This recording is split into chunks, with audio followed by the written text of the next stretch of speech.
Salut les praticiens, j'espère que vous allez bien. Alors, petite vidéo rapide, c'est je voulais partager avec vous en fait une petite discussion, une bribe de discussion que j'ai eu avec une praticienne ce matin, qui me posait la question sur la question du temps. Combien de temps il faut pour développer son activité? Et puis surtout derrière cette question-là, en fait, le doute et la peur qu'il y a toujours quand on se lance dans ces métiers-là. Et au-delà de ces métiers-là, quand on se lance en tant qu'indépendant ou indépendante, donc on a toujours cette question, on se dit, est-ce que je vais y arriver? Surtout si on vient, et c'est souvent le cas, hein, si on vient du salariat, on se dit, voilà, en fait, quand on fait sa formation, quand on est en pleine formation, en fait, on projette dans ce moment-là, on se dit, super, c'est le moment où ça va décoller, c'est le moment où je vais être bien et tout. Et puis quand on arrive quand on arrive à cette échéance et que euh, on a notre certification, là en fait on se retrouve avec le néant, on se dit voilà, ok. Certains en fait mettent aussi une condition, rajoutent une petite étape, se disent euh, je vais avoir ma certification, ça c'est une chose. Maintenant j'ai mon cabinet, donc j'ai trouvé mon cabinet, j'ai loué, etc. Maintenant ça devrait, voilà, ça devrait aller tout seul, quoi. Et ça ne va pas tout seul. C'est ça le problème. Pourquoi? Parce qu'il n'y a pas de stratégie. Pourtant on a fait on a pris le temps et on a dépensé de l'argent et de l'énergie et de la passion et de la motivation pour se former. Autant pour développer son activité, on n'a pas vraiment de stratégie. Et c'est au petit bonheur la chance. Donc on laisse rouler pendant quelques mois. On se dit voilà, c'est le bouche à oreille qui va faire En fait, on commence, c'est un classique, hein, on commence par faire des séances à des amis, à des connaissances, en espérant que le bouche à oreille prenne. On a quelques clients de temps en temps, mais ça remplit pas un cabinet. Et ça permet pas justement de justifier, de valider le choix de vie qu'on a fait. Et ça met très souvent dans une posture un peu délicate, très délicate même. Et du coup, c'est la question que m'a posée cette praticienne. Elle me disait combien de temps ça va prendre. Et moi, je comprends que derrière cette question, il y a la question de la peur. Hein, et c'est une peur, donc ce que je lui dis, c'est la peur est tout à fait naturelle. C'est normal d'avoir peur. Quand on se lance quand on rentre dans une configuration nouvelle. Après, il faut pas que cette peur prenne le dessus. Alors, dit comme ça veut tout dire et rien dire à la fois, j'en suis conscient. Alors, comment concrètement faire en sorte que la peur ne prenne pas le dessus, c'est d'avoir une stratégie. C'est important de savoir où on va, quelles sont les étapes, comment on fait pour y arriver, et d'avoir une routine quotidienne. Ça, c'est mon deuxième point, c'est d'avoir une routine quotidienne qui me permet déjà de savoir ce qu'il y a à faire. Donc, ça enlève beaucoup de stress et d'angoisse.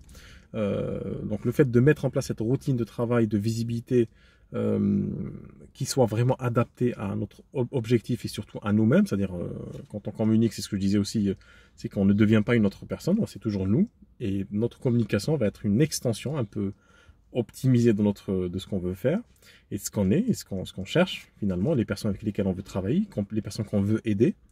Donc avoir une routine, passer à l'action tous les jours, et l'avantage d'avoir de cette routine-là, ou de cette posture, attitude en fait proactive, c'est qu'elle permet en fait de réduire le champ en fait, d'expression de cette peur en nous. C'est-à-dire plus on fait, moins on pense à cette. En réalité, on va se distraire de cette peur. On va la contraindre en fait dans un espace de plus en plus petit. Elle sera toujours là, mais je vais arriver à le dire, épisodiquement. Voilà, elle va apparaître de temps en temps. Euh, mais sachez que cette peur est tout à fait naturelle, tout à fait normale. Maintenant, ce qu'il faut, c'est avoir une stratégie, savoir comment mettre en place sa stratégie à soi. C'est pas la stratégie de manière générale, parce que chaque praticien est différent. Chaque praticien a sa voix, a sa façon de s'exprimer, les personnes avec lesquelles il veut travailler ou elle veut travailler, les problématiques qui l'intéressent le plus, etc. Le contexte géographique. Donc, certains ont des outils, d'autres n'ont pas encore d'outils, comme des sites internet ou un profil ou des profils sur les réseaux sociaux qui soient bien adaptés à leurs objectifs. Donc, les situations sont différentes, mais ce qui est sûr, c'est qu'ils font une stratégie, au même titre que vous avez appris dans les écoles votre métier, qui pour moi, ces métiers-là constituent également des stratégies pour faire passer la personne d'un point A à un point B, d'aider en fait la personne à évoluer dans la vie. Donc c'est des stratégies, il y a des étapes à respecter, il y a des rectifications, des dosages, on est toujours à l'écoute. Donc c'est une écoute qui est très active et qui est très experte. C'est pas juste une discussion formelle ou informelle. On est dans la thérapie. Donc au même titre, voilà, le téléphone a failli se barrer. Donc au même titre qu'on a appris cette stratégie pour aider les gens, ben, il faut apprendre aussi une autre stratégie qui soit adaptée à nous-mêmes. Et au même titre que cette stratégie qu'on utilise dans nos métiers est adaptable, même si dans les grandes lignes c'est la même chose, mais elle est adaptable à la personne, à la situation de la personne. Donc c'est exactement la même chose, hein, ça procède de la même logique. On est censé aussi avoir une stratégie qui soit adaptée à notre activité. C'est de cette manière-là que non seulement on va trucider cette peur-là, on va en garder qu'une partie, parce que la peur est un signal, sans forcément poser en fait, c'est un signal, c'est comme ce qu'on dit d'ailleurs, c'est pas en cassant le thermomètre qu'on fait baisser la température, c'est pas comme ça que ça marche. On aimerait bien, mais c'est pas comme ça que ça marche, c'est un indicateur, donc c'est pas en cassant le cadran que forcément tout va aller pour le mieux. Donc il vaut mieux, au lieu de occuper ses journées à penser à la peur, à l'angoisse de si ça va mal tourner, si c'est quoi le pire, c'est ça en fait le sujet de la discussion de ce matin, c'est voilà. On se projette toujours dans le pire. Pourquoi? Parce qu'on n'a pas de stratégie, on ne sait pas quelles sont les étapes, et du coup c'est une question de survie aussi, c'est une question d'habitude aussi. Il vaut mieux, quand on est en mode survie, c'est humain, quand on est en mode survie, il vaut mieux imaginer le pire qu'imaginer le bien. C'est un réflexe qu'on a.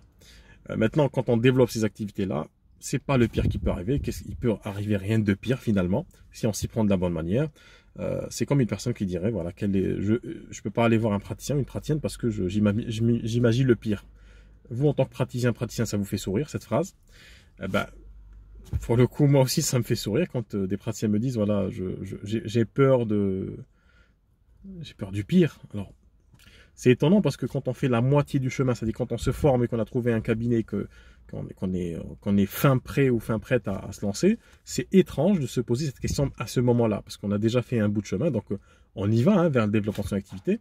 Donc, mais c'est là où on voit que c'est une habitude, c'est un discours intérieur qui est tenace, qui reste, qui s'accroche, et que pour le virer, soit on va faire une thérapie et on va aller chercher très profondément.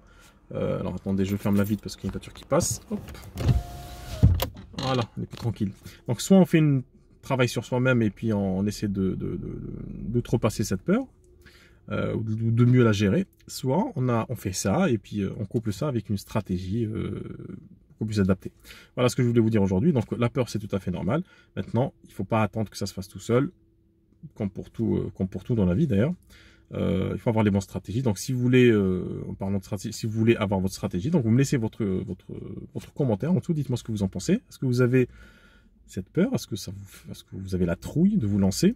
Si vous êtes lancé, est-ce que vous avez toujours cette trouille-là? Et puis si vous voulez, on en parle en commentaire. Et puis je me ferai un plaisir de converser avec vous.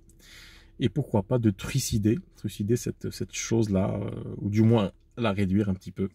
Et la repousser dans un coin un petit peu sombre où elle ne fait plus de mal. Je vous dis à très bientôt dans les commentaires. Ciao!